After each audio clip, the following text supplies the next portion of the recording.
আসসালামু আলাইকুম। এখন আমরা চীনের উদ্দেশ্যে রওনা হচ্ছি। খুব কিছুক্ষণের ভিতরেই আপনার ট্রেন চীনের উদ্দেশ্যে রওনা হবে। গুয়াহাটিতে আমরা প্রথমে যাবো, সেইখান থেকে চায়নার চংকিং শহরে আমরা আজকে রাতে থাকবো।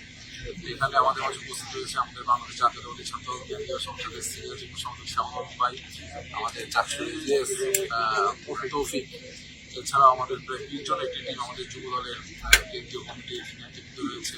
ঢাকা মহানগর উত্তরের প্রেসিডেন্ট শরীফুদ্দিন জুয়েল ভাই, দক্ষিণের প্রেসিডেন্ট ইনাম ভাই সহ যুব দলের একটি চৌকোষ্ঠী আমাদের আমরা যাচ্ছি প্রতিনিধি দল হিসেবে আমরা সকলে দোয়া রাখি। নিশ্চয়ই এই যে আমরা চীনা সফর করছি, চীনা সফরে একটি রাজনৈতিক দৃষ্টিকোণ রয়েছে, কূটনৈতিক দৃষ্টিকোণ রয়েছে। আপনারা দোয়া করবেন যাতে আমরা আমাদের